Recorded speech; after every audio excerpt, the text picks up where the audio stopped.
Muli po aking babasahin, Hebreo chapter 9, verse 27 to 28. Babasahin ko, verse 27, itinakda sa mga tao na minsan lamang mamatay at pagkatapos ay ang paghukom.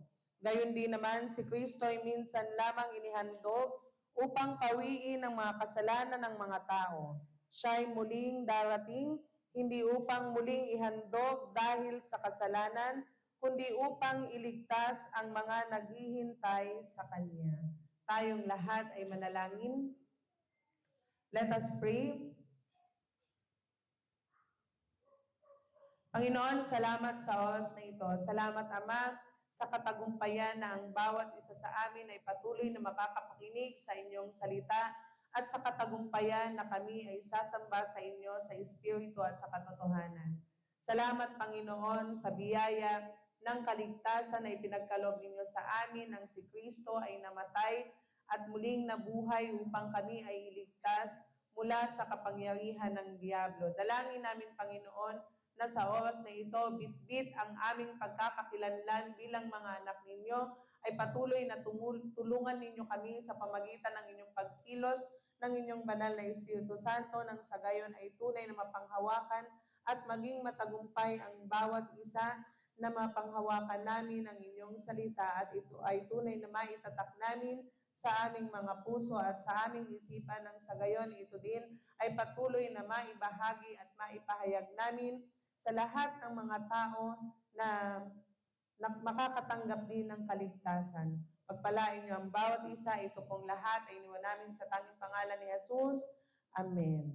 Ang pamagat o ang titulo ng mensahe natin sa umagang ito ay ang God's Providence. Ano nga ba ang ibig sabihin ng God's Providence? Ang God's Providence o ang kalooban ng Diyos. God's will. Ano nga ba ang kalooban ng Diyos upang tayo ay maging simbahan na ninanais ng Diyos? Upang ikaw ay maging simbahan na ninanais ng Diyos? Upang ikaw ay maging anak na ninanais ng Diyos? Ang bawat isa sa atin ay dapat na malaman natin kung ano nga ba ang kalooban ng Diyos. Sapagkat maraming relihiyon ngayon ang itinatatag at nagtatatag na kung ano nga ba ang kalooban ng Diyos. Marami sa mga tao ngayon ang nagtatanong, ano nga ba ang kalooban ng Diyos? Nawa ang bawat isa sa atin sa umagang ito na sa patuloy na pakikinig ng salita ng Diyos ay maunawaan ng bawat isa sa atin na bilang isang simbahan ay dapat na maunawaan natin kung ano nga ba ang kalooban ng Diyos. Sapagkat ang simbahan ng Diyos ay mayroong layunin. You have the purpose to stand in the mission na ipinagkatiwala sa iyo ng Diyos. Ang isang simbahan ng Diyos ay kinakailangan na tumayo sa layunin ng misyon na ipinagkaloob at ipinagkatiwala ng Diyos sa bawat isa sa atin. Kaya nga dapat na malaman ng bawat isa sa atin na ang buhay ng tao, kagaya ng sinasabi sa Hebreo chapter 9 verse 27, ang bawat isa sa atin, lahat ng tao ay mayroong limitasyon ang buhay. Alalahanin natin o dapat na maunawaan, dapat na malaman ng bawat isa sa atin na ang buhay ay mayroong limitasyon. Ang buhay ng bawat isa sa atin have the limitations. And after, pagkatapos ng buhay natin dito, we face death. Tayo ay haharap sa kamatayan, and after death, we face judgment. Dapat malaman ng bawat isa sa atin na ito ang kalooban ng Diyos.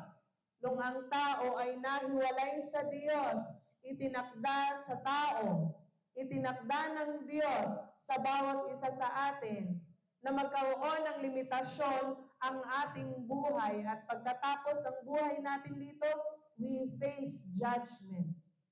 At ano nga ba ang paghuhukom na kakaharapin ng tao?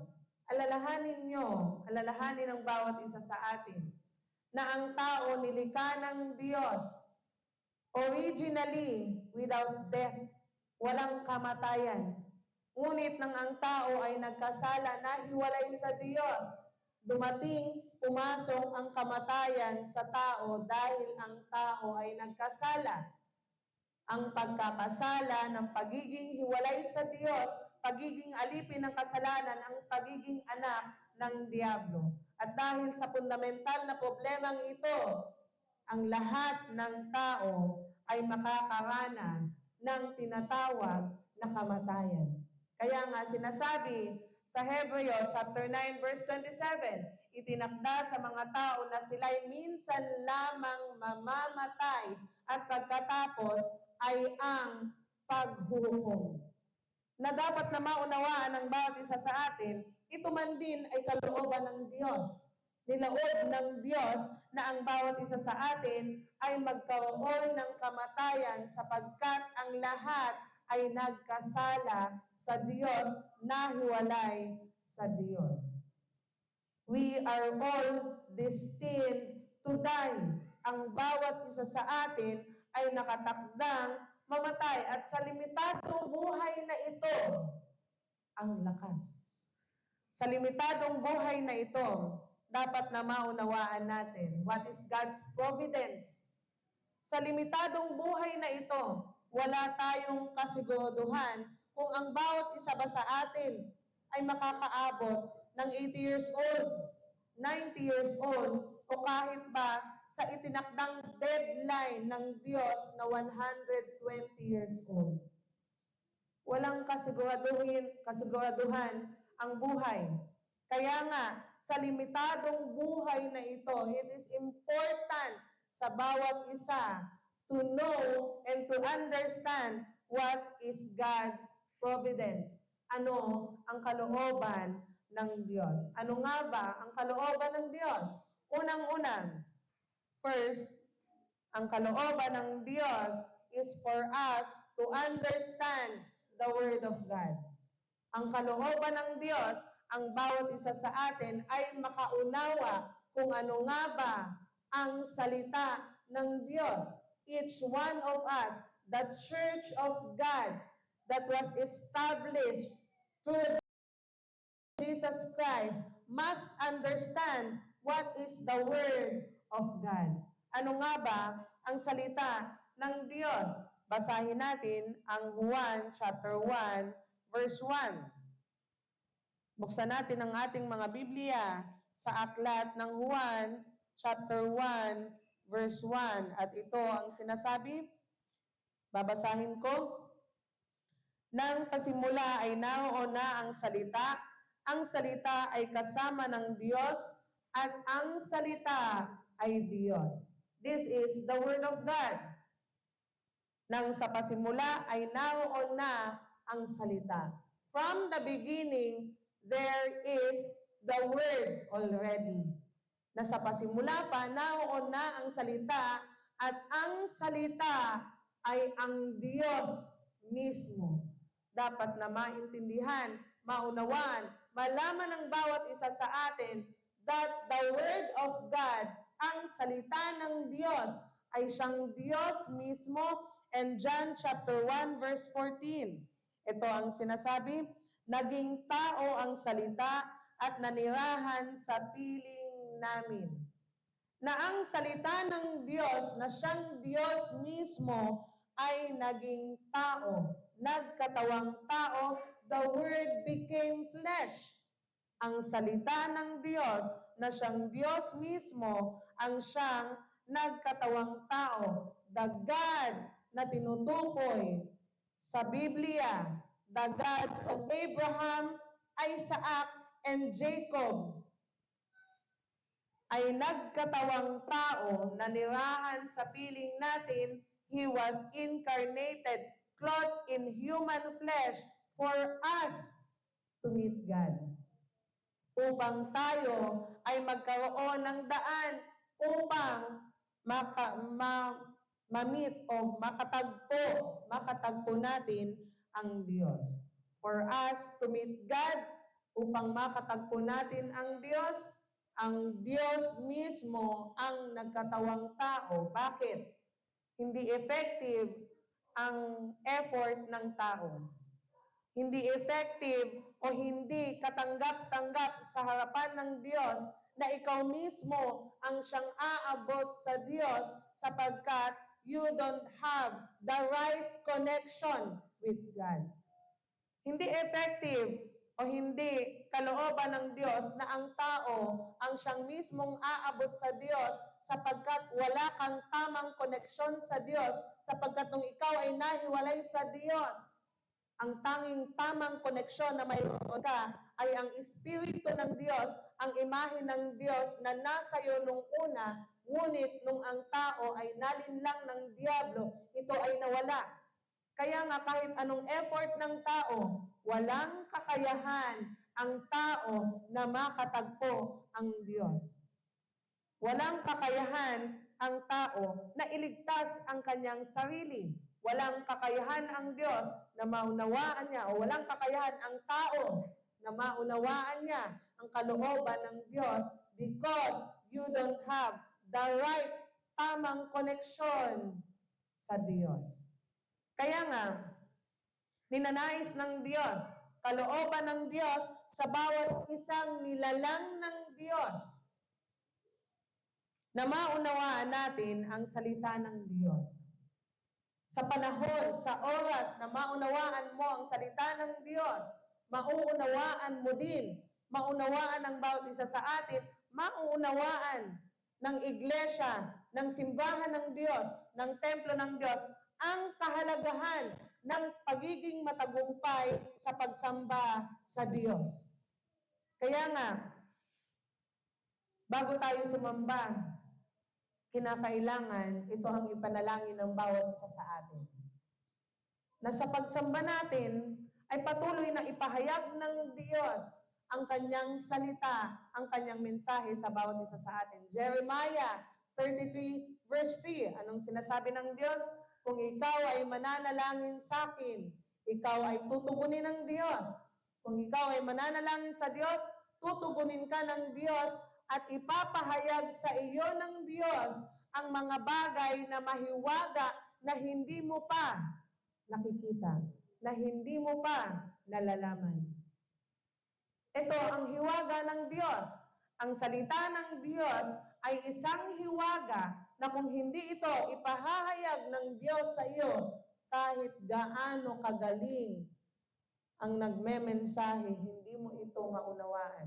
Sapagkat ang pagkaunawa sa iyo ng Diyos, kagaya nga ng inihayag ni Jesucristo kay Simon Pedro, mapalad ka, Simon Pedro, sapagkat ito ay inihayag ng Diyos sa iyo at hindi ng kung sino mang tao, na ang pagkaunawa ng salita ng Diyos ay inihahayag ng Diyos mismo sa iyo upang ito ay maunawaan mo at hindi ng isang tao lamang. Kaya nga, sa pagsamba natin sa Diyos, patuloy na ang bawat isa sa atin ay magkaroon ng continuous prayer na tayo ay bigyan ng pagkaunawa ng Diyos sapagkat ang kanyang salita ay isang hiwaga. Hiwaga na tanging ang Diyos lamang ang siyang makakapagbigay ng pangunawa sa bawat isa sa atin.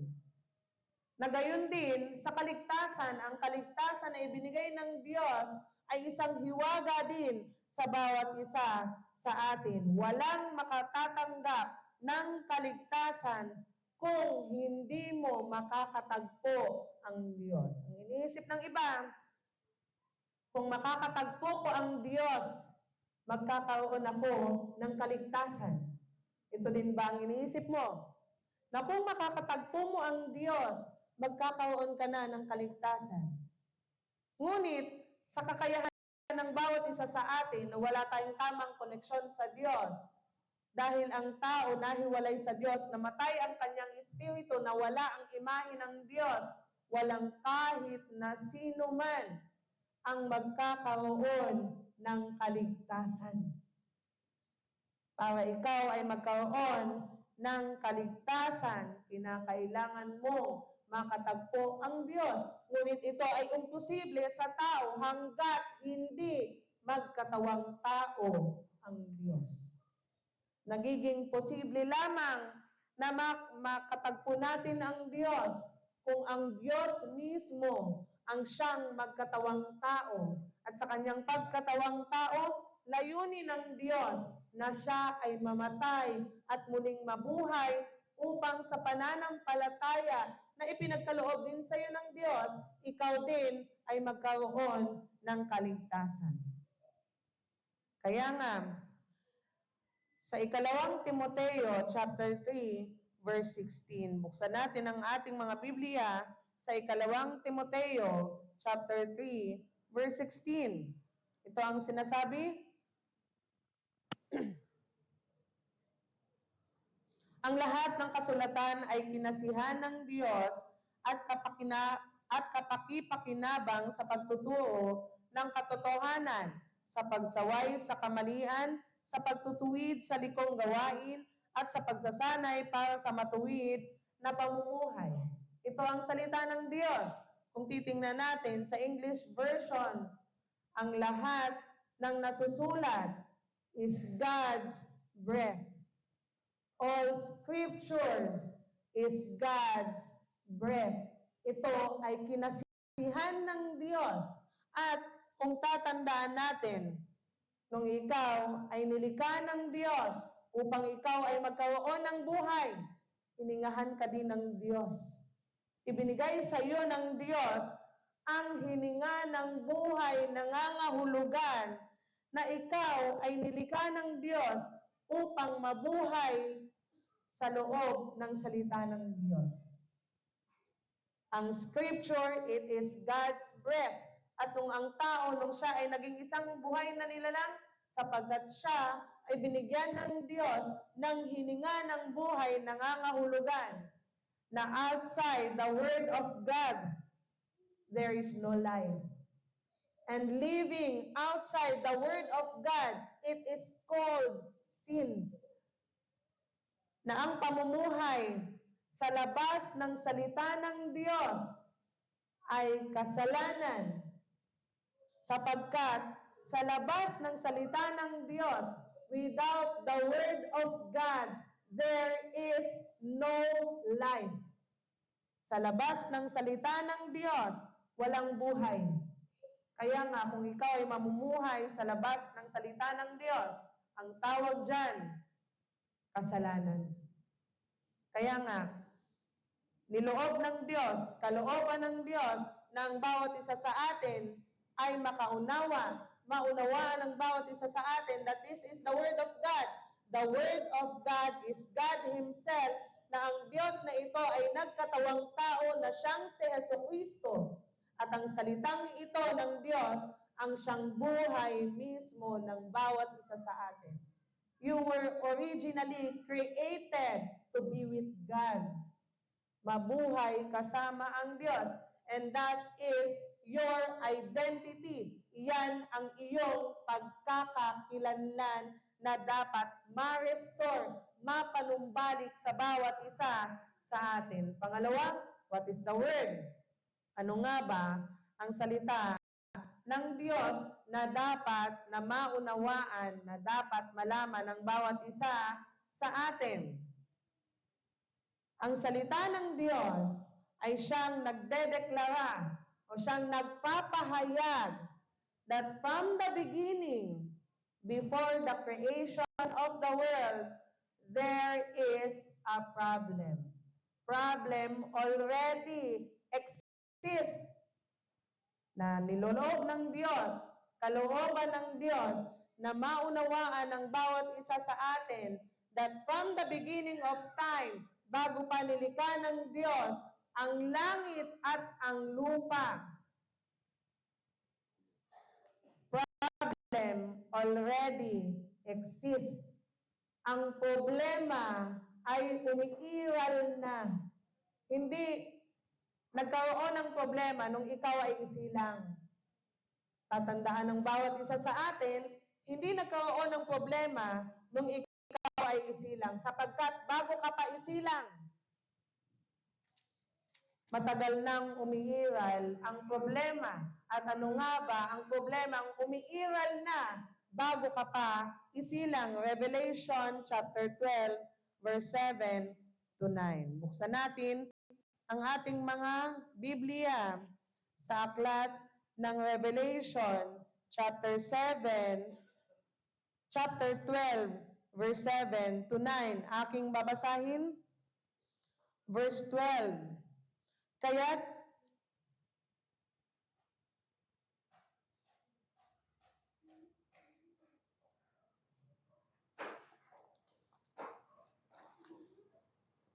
Revelation chapter 12, verse 7.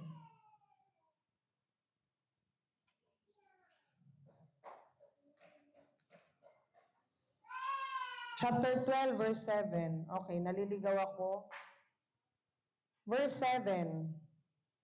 Pagkawan nito ay nagkaroon ng digmaan sa langit, si Miguel at ang kanyang mga anghel ay nakipaglaban sa dragon at sa mga kampo nito. Natalo ang dragon at ang kanyang mga kampon at hindi na sila pinayagang manatili sa langit. Verse 9. Itinapon ang napakalaking dragon, ang matandang ahas na tinatawag na Diablo at Satanas, na nandaya sa buong sanlibutan. Itinapon siya sa lupa kasama ang lahat ng kanyang mga kampon. Ito ang problema na lumitaw na bago ka pa isilang, bago ka pa nilikha, na sa kalangitan ay nagkaroon man din ng digmaan. Ito ang pangyayari sa mga anghel ng Diyos, nang ang isang anghel ng Diyos ay nagrebelde laban sa Diyos, nagkaroon ng malaking digmaan sa kalangitan. At ano nga ginawa ng Diyos?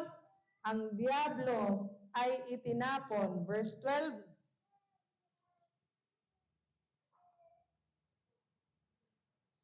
Verse 9, sorry. Ba't 12 ako ng 12?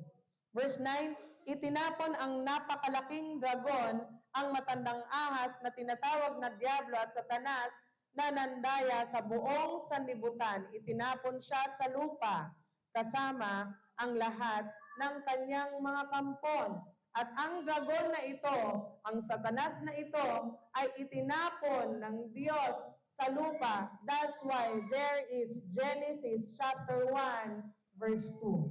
At ano ang sinasabi sa Genesis chapter 1, verse 2? The earth was formless. The earth was empty. The earth was full of darkness. Dilim ang bumabalot sa kadiliman, sa kalaliman. Dilim ang bumabalot sa buong mundo. Bago ka pa isilang, ipinapahayag na ng salita ng Diyos that there is darkness.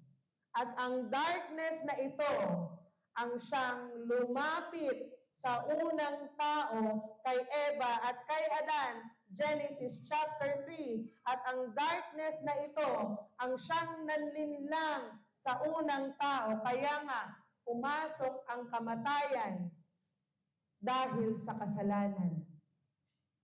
Ito, ang problema na umiiral na bago ka pa isinilang. Kaya nga, kalooban ng Diyos na malaman ng bawat isa sa atin that this is the real problem, that from the beginning, there is already darkness. Kaya nga nung ang tao inilagay ng Diyos sa halamanan ng Eden, ano ang puno na inilagay ng Diyos sa gitna ng halamanan? Tingnan natin sa Genesis chapter 2, verse 9. Genesis chapter 2, verse 9, ito ang sinasabi. Pinatupo niya roon ang lahat ng uri ng punong kahoy na magagandang pagmasdan at masasarap ang bunga. Sa gitna ng halamanan ay naroon ang punong kahoy na nagbibigay buhay At gayon din ang punong kahoy na nagbibigay kaalaman tungkol sa mabuti at masama. Ilang puno ang nasa gitna ng halamanan? 2 puno ang nasa gitna ng halamanan. Ano yon?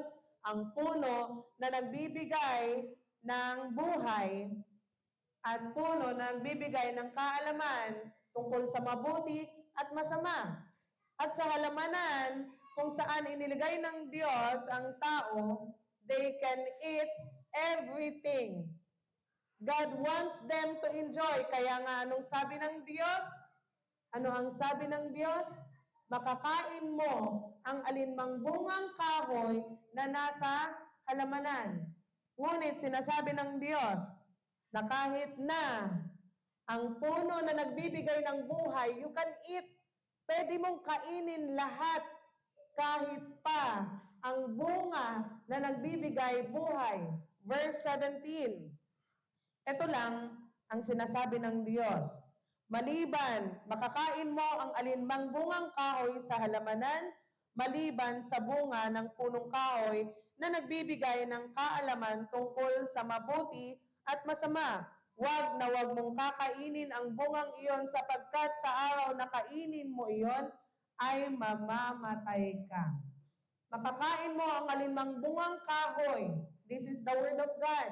Makakain mo ang alinmang bungang kahoy sa halamanan, maliban sa isa. You can eat even the tree of life. Ngunit, hindi ang bunga na nagbibigay ng kaalaman tungkol sa mabuti at masama. It is not God's test. Hindi yan pagsubok na ibinigay ng tao sa Diyos na kagaya ng pagkakaalam ng karamihan. Hindi ito trial na ibinigay sa ng Diyos. At titingnan ko nga kung ang tao ay susunod sa akin o hindi. Hindi yan testing ng Diyos sa iyo, sa tao. Ngunit ito ay warning, babala ng Diyos sa tao na kung hindi mo paniniwalaan ang sinasabi ko, you will surely die. Na kung hindi mo paniniwalaan ang salita ng Diyos, there is death because there is darkness that brings death. Na kung hindi mo paniniwalaan ang salita ng Diyos, ikaw ay mamamatay sapagkat sa kamatayan na iyon ay mayroong kadiliman. Kapag ang isang tao, kung titingnan natin dyan sa highway, sa C5, may babala na nakalagay dyan sa ilalim ng overpass. Ano? Babala? Bawal tumawid, nakamamatay. Yan ba ay test? Yan ba ay pagsubok na inilagay ng gobyerno para sabihin, tingnan ko nga kung susunod yung tao o hindi? Hindi yan pagsubok na inilagay ng gobyerno yan. Ngunit iyan ay babala sa tao, sa lahat, na kung ikaw ay hindi maniniwala sa babalang iyan, there is death, nakamamatay yan. Ito din ay babala na ibinigay sa iyo ng Diyos. Kaya nga, walang makakapagsabi na tinest ng Diyos ang tao. Sapagkat ang puno na nagbibigay ng kaalaman tungkol sa mabuti at masama ay warning, babala ng Diyos that there is death, there is darkness, there is Satan. So you must live inside the Word of God. Na dapat ikaw ay mabuhay sa loob ng salita ng Diyos. Ngunit, ang tao ay nagkasala pa rin. Ang tao ay nalinlang pa rin ng Diablo. Kaya nga, Genesis chapter 3, verse 16 to 19. Ito, ang katuparan ng sinasabi ng Diyos that you will surely die. Ito ang katuparan ng salita ng Diyos that when you have unbelief, hindi paniniwala sa salita ng Diyos, there is death. Ang tao nga ay nagkaroon ng kamatayan sapagkat ang tao ay namuhay sa loob ng sumpa ng Diyos, imbis na sa loob ng pagpapala ng Diyos.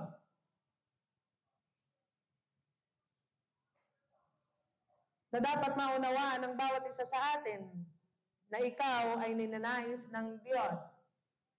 Na malaman mo that outside the Word of God, ang kamatayan ay naghihintay sa tao.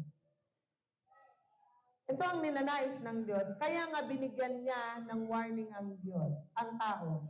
That from the beginning, there is a problem. At ang problemang ito, binigyan niya ng babala ang tao na kapag ikaw ay lumabas sa salita ng Diyos, death is waiting para sa bawat isa sa atin. At sa Roma chapter 5 verse 12, lumaganap ang kamatayan sa buong mundo sapagkat ang lahat ay nagkasala.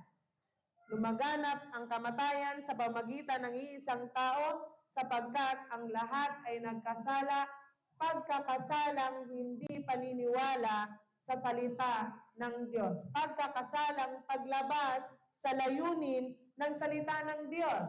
Kaya nga, pangatlo, God's remedy. O ano nga ba ang lunas na ibinigay ng Diyos? Sapagkat ang tao ay nagkasala, ang tao ay namuhay sa loob ng sumpa ng Diyos. Sapagkat ang tao ay nagkasala, ang tao ay namuhay sa loob ng kapangyarihan ng Diablo. Ngunit, niloloob din ng Diyos, alalahanin natin, it is God's providence for you to know that there is God's remedy. Nagbigay ang Diyos ng lunas para sa bawat isa sa atin. At ano ang lunas na ibinigay niya? It is the sacrificial death. Ang lunas na ibinigay ng Diyos sa bawat isa sa atin ay ang kamatayan din ni Kristo. Kaya nga, ito ay ipinahayag, ipinakita, dinemonstrate ng Diyos sa Genesis chapter 3, verse 21. Ating buksan? Genesis chapter 3, verse 21. Babasahin ko. Ang mag-asawa ay ginawa niya ng mga damit na yari sa balat ng hayop. Ito ang lunas na ibinigay ng Diyos sa bawat isa sa atin. Ano ang lunas na ibinigay niya? It is the sacrificial death na nung si Eva at si Adan nagkasala sa Diyos, bago sila lumabas ng halamanan ng Eden, ipinakita ng Diyos ang lunas na ibinigay niya sa tao. Ang Diyos ay nagpatay ng hayop at sa pamagitan ng pagbububo ng dugo ng hayop na ito, ang tao ay pinatawad ng Diyos sa kasalanan. Kaya nga, kung titingnan ng Diyos ang tao, kung titingnan ng Diyos si Eva at si Adan, ano ang nakikita nila? Yung nagtabon sa kanila, yung namatay para sa kanilang kasalanan. At ano ang tumabon sa kanila? It is a sacrificial death. Ito ang nakita ng Diyos sapagkat ang lahat ay nagkasala at ang kabayaran ng kasalanan ay ang kamatayan. Sa tuwing ang Diyos titingin sa unang tao na si Eva at Adan, ano ang makikita nila? Ang hayop na namatay para sa kanila. Nang hayop na ito ay nagbubo ng dugo, ngunit para sa atin, kaya nga, sa aklat ng Hebreo, walang kapatawaran ng kasalanan kung walang pagbububo ng dugo. Roma chapter 8, verse 1. Tingnan din natin ang aklat ng Roma chapter 8, verse 1.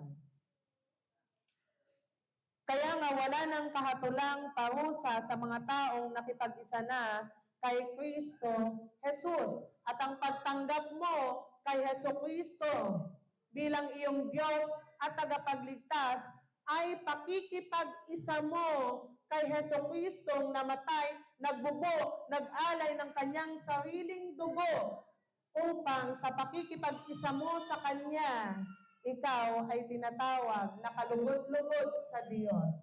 Ikaw ay tinitingnan ng Diyos na matuwid sa harapan ng Diyos sa pamagitan ng pakikipag-isa mo kay Jesucristo. Kaya nga, ito ang kalooban ng Diyos. Isinulat ng Diyos, ni-record ng Diyos ang salita ng Diyos mismo upang ito ay sampalatayanan ng kanyang iglesia na itinatag niya sa pamagitan ng Kristong ipinagkaloob niya sa bawat isa sa atin. Ito ang kalooban ng Diyos. Ano ang kalooban ng Diyos? Maunawaan mo ang salita ng Diyos, na ang salita ng Diyos na ito ay nagpapahayag ng problemang tunay ng tao, na ang salita ng Diyos ay nagpapahayag ng lunas na ipinagkaloob niya sa bawat isa sa atin. Ito ay sa pamagitan ng kamatayan ng Kristo at sa pakikipag-isa natin kay Jesucristo, ikaw ay pinatawad ng Diyos. Kaya nga, be a successful church. At ang isang matagumpay na simbahan, they worship God successfully.